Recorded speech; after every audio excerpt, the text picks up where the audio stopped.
오늘이 저점이기를 간절히 좀 바라시는 분들 많으실 것 같아요. 내일장 어떤 전략이 또 필요할지 오늘 복귀와 함께 절대 전략으로 내일장 같이 준비해 보시죠. 토마토 투자 클럽의 최병훈 전문가 연결돼 있습니다. 전문가님 안녕하세요. 네, 안녕하십니까. 토마토 투자 클럽 최변 전문가입니다. 네, 사실 지난주에도 미국의 기술주의 조정 장세를 좀 심상치 않게 이야기하시면서 계속 체크하자 말씀하셨어요. 서두를 필요 없다. 오늘의 그 신중함이 오늘 장을 보면서 다시 한번 좀 공감을 하게 됩니다. 일단 오늘 시장 총평 한마디로 주신다면요? 탈출하라.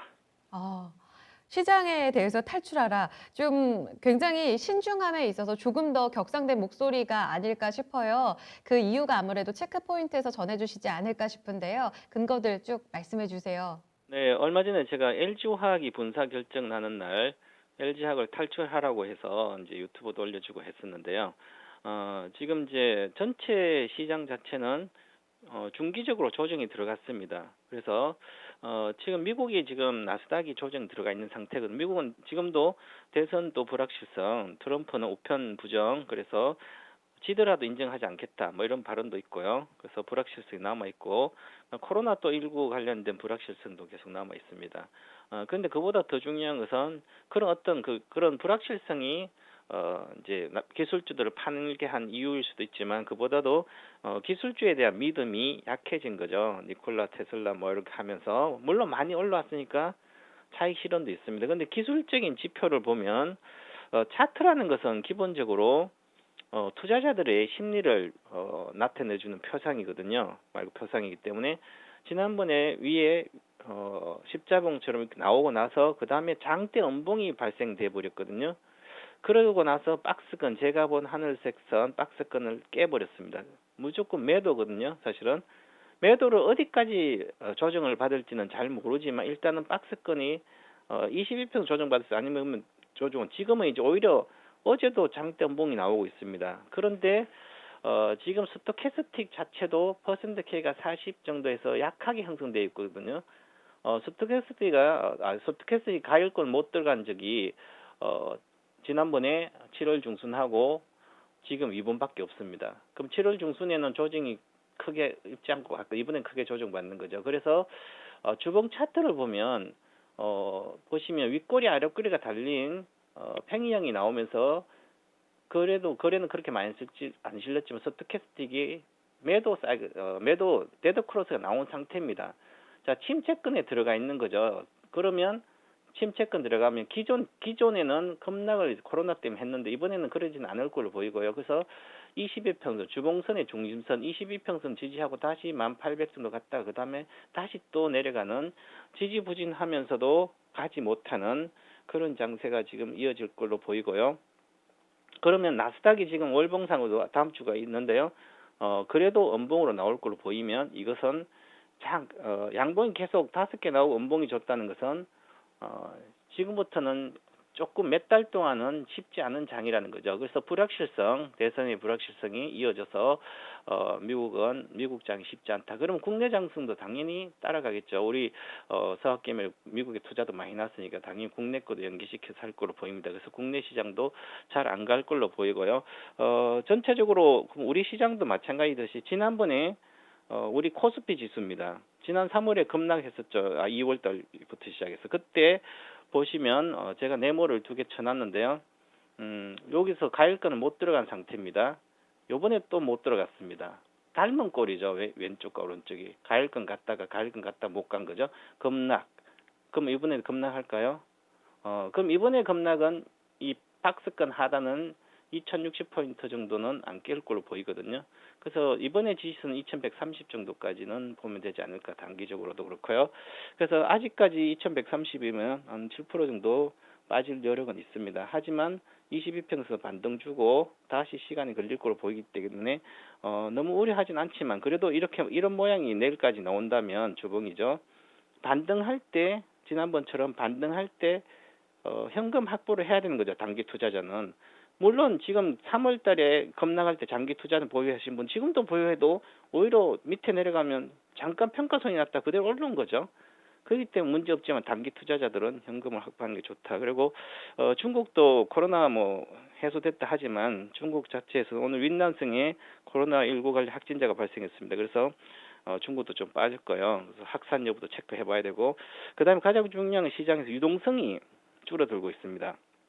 저 유동성 확대보다는 미국의 뭐 정책적으로도 재정정책 확대, 유동성은 통화정책 확대하지 않는 걸로 보이기 때문에 유동성이 확대보다는 축소에 대한 우려가 점점 자꾸 커지고 있기 때문에 밀어 올리는 장은 나오지 않는다. 반등장은 나오더라도. 그래서 국내 증시도 주봉상 조정 중이기 때문에 전체적으로 이제 조심하면서 단기 매매는 아예 안 하는 게 낫다. 반등할 때 현금해서 확보하는 게 좋다. 이렇게 말씀드리겠습니다. 사실 이미 좀 시그널이 나왔지만 지금이라도 좀 탈출해서 당분간 더 지속될 우려감들을 반영하면서 좀 더 지켜보자 말씀하셨어요. 그러면 이게 얼마나 지속이 될까? 재진입 시기에 있어서 이제는 탈출 후에 좀 더 시장을 면밀하게 지켜봐야 될 텐데요. 당장 내일 주말 앞둔 금요일입니다. 어느 포인트를 보면서 좀 체크 포인트 챙겨 가봐야 될까요? 계속 미국 기술주를 봐야 될 걸로 보입니다. 미국 나스닥 기술주를 보게 되면 아직까지 월봉 자체를 보면 내려가려면 아직 멀었습니다. 9,600포인트까지 내려가야 되기 때문에 아직도 10%는 내려가야 되거든요. 길게 본다면. 그러면 당장은 내려가지는 않겠지만 그렇더라도 조정이 들어간 상태이기 때문에 박스권으로 기술주는 박스권 조정이다. 그럼 9,600포인트에서 11,000포인트 사이이기 때문에 반등할 때마다 비중을 줄인다든지 올라갈 거라 생각하고 낙폭과대라 생각하고 다시 들어가서 매매를 하게 되면 또 깨지는 현상이 반복되기 때문에 그리고 오늘 밤에도 연준 위원들의 통화정책 관련된 발언이라든지 재정책 발언이 있을 걸로 보이거든요. 그런데 결국은 통화정책으로 유동성을 확대하지는 않을 걸로 보이고요. 그동안 너무 많이 돈이 풀렸기 때문에 주가가 많이 올라왔다 이런 생각을 정책 입안자들이 갖고 있기 때문에 어느 정도 견조한 조정이라도 반드시 있어야만 다시 장이 살아날 걸 보이고요. 그래서 지금은 나스닥이 주봉상으로 22평선을 지키는 데가 아주 중요합니다. 그래서 1386인데요. 지키지 않으면 9600까지도 열어놓고 있어야 된다. 이렇게 보고요. 좀 계속 체크해 주시는 게 좋고요. 나스닥을 보면 국내도 그냥 보입니다. 그래서 나스닥이 살아나야만 우리 시장도 반등한다. 이렇게 보시면 되지 않을까 여겨집니다. 네. 나스닥 주봉 중심선으로도 지지선 말씀해 주셨습니다. 일단은 미국 기술주를 계속 체크해 보자. 결국은 이제 다음 주가 정말 짧은 한 주가 될 것 같아요. 내일부터 사실상 우리 연휴에 좀 들어간다고 생각하시는 분들도 많으실 것 같고, 장기적으로 좀 현금을 계속 확보해 가는 전략, 이 3일 동안 필요할지 큰 그림에 있어서 이제 4분기 또 앞두고 있는 상황이잖아요. 전략 간단하게만 좀 더 주시면요. 네, 그동안 많이 올랐던 기술주 중에서 예를 들어 삼성바이오다. 그러면 6월부터 중순부터 조정받고 있기 때문에 3개월 조정받고 벌써 이제는 이제 62만 원 정도 대가 오면 매수 구간에 들어가기 때문에 추가 하락에서 매수로 대응하면 되고 장기 투자는 보유해도 되겠지만요.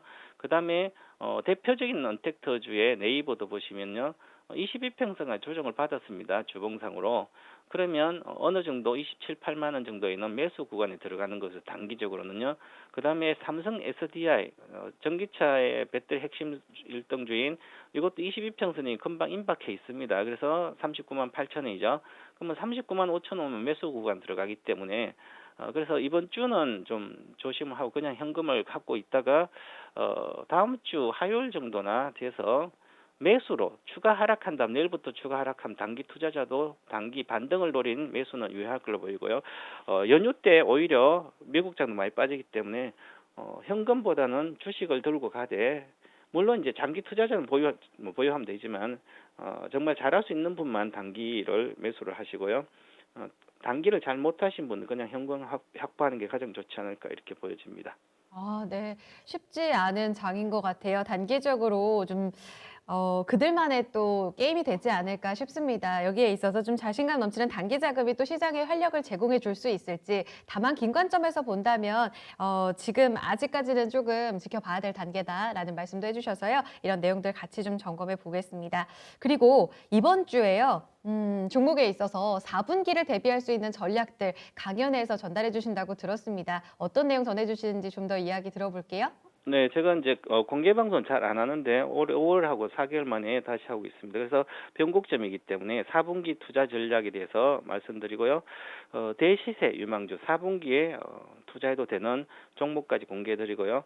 고민하지 마시고 오셔서 또 주변 전문가 얘기를 한번 들어보시기 바라겠습니다. 이번 주 일요일 저녁 10시입니다. 잊지 마시고 가시면 되겠네요. 최병훈 전문가님, 오늘 전략도 잘 들었습니다. 감사합니다. 네.